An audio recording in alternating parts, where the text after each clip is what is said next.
अगर देश में, मैं तो कहूंगा दुनिया भर में देखोगे, अगर 90 बार किसी के नेतृत्व में चुनाव हारने का रिकॉर्ड है तो श्रीमान राहुल गांधी जी के नेतृत्व में हारे। और पार्टी के अंदर भी राहुल गांधी जी के नेतृत्व पर सवाल खड़े होते हैं। अब जब वो चुनाव हार जाते हैं तो ईवीएम पर प्रश्न चिन्ह खड़ा करते हैं, तो कभी वोटर्स पर ठीकरा फोड़ते हैं। और यही नहीं, आप अनेकों उदाहरण देखिए। जब कांग्रेस ने कहा EVM is rigged for BJP, EVM machine की हेराफेरी कांग्रेस कहती रही। फिर उन्होंने कहा ईवीएम बैन करो, बैलेट पेपर को वापस लाओ। फिर अगला चुनाव हारे कहा ईवीएम्स को रिमोटली हैक्ड किया जा सकता है। फिर कह दिया वीवीपैट 100% चेक सुनिश्चित करो। हर हार के बाद कांग्रेस ने नया बहाना ढूंढने का काम किया।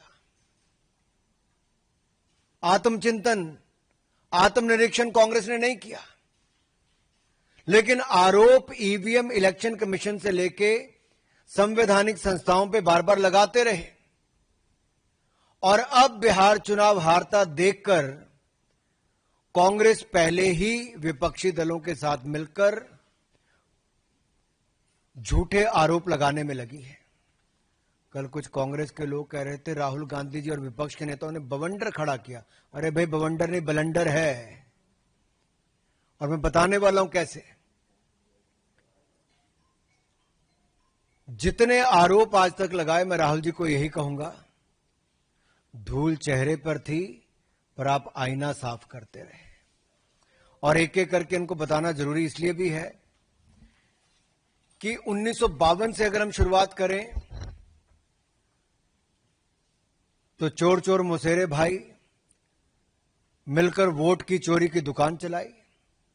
यानी कि कांग्रेस सीपीआई ने मिलकर संविधान निर्माता, एक संत जैसे नेता डॉक्टर भीमराव अंबेडकर जी को चुनाव हरवाया। और चुनावी भ्रष्टाचार की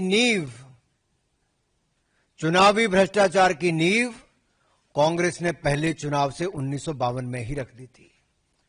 डॉक्टर बाबा साहब अंबेडकर को हराने का काम किया कांग्रेस सीपीआई ने मिलकर किया।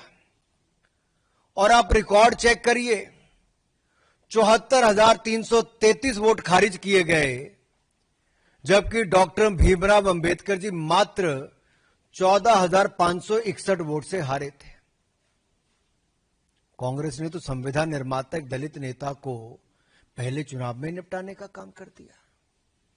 और 21 अप्रैल 1952 को डॉक्टर अंबेडकर ने 18 पेज की याचिका दायर की। आप कल्पना कीजिए, जिन्होंने संविधान बनाया था, एक कांग्रेस और एक परिवार ने उसी संविधान निर्माता को चुनावों में धांधली करके हरा दिया।